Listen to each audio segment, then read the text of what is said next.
Une fois que c'est fait, je peux continuer le long du mur sur lequel j'étais.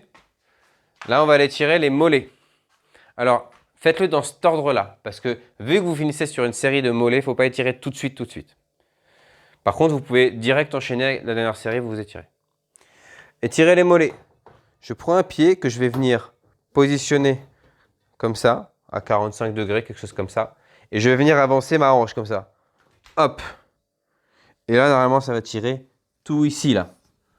OK? Donc, en fait, ça va être... plus je vais approcher ma hanche, plus ça va tirer.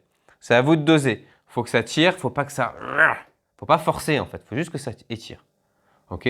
Pour les personnes les moins souples, vous pouvez peut-être sentir aussi que ça va étirer jusque en bas de la fesse, là, toute la partie derrière la cuisse. OK? C'est ce qu'on appelle l'ischio. Pareil, 20 secondes d'un côté, 20 secondes de l'autre. Ensuite, je me tiens au mur. Excusez-moi, je tiens un téléphone, mais c'est le micro. Je me tiens au mur, j'attrape une jambe et je viens la coller à ma fesse. Et là, je tire vers l'arrière, comme ça. Tac. Et ça va étirer ce coup-ci, ce muscle-là qu'on appelle le quadriceps. 20 secondes d'un côté, je me tiens droit, je peux me tenir au mur. Je relâche. 20 secondes de l'autre côté. Je relâche.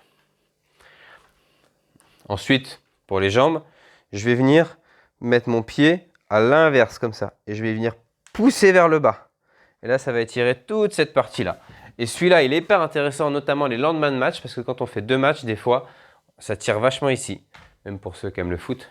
Allez. Voilà, si vous avez trop shooté dans un ballon ou quoi que ce soit, vous allez avoir mal là. C'est comme ça qu'on étire. Donc, on vient prendre le pouce, vous voyez, je fais comme une pointe, comme en danse. Et je viens mettre ça contre le sol et je viens pousser. Pareil, ne forcez pas trop. 20 secondes comme ça. 20 secondes de l'autre côté. Et enfin, pour les jambes, je peux joindre les jambes ou les mettre un petit peu écartées, peu importe. Et je vais venir doucement aller chercher le sol. Là, ça va tirer les ischions, le bas du dos. Celui-là, vous pouvez le faire un peu plus longtemps. Celui-là, vous pouvez le laisser 30-40 secondes. Parce que celui-là, ce qui est intéressant, moi par exemple, je vous l'ai dit, je ne suis pas très très souple.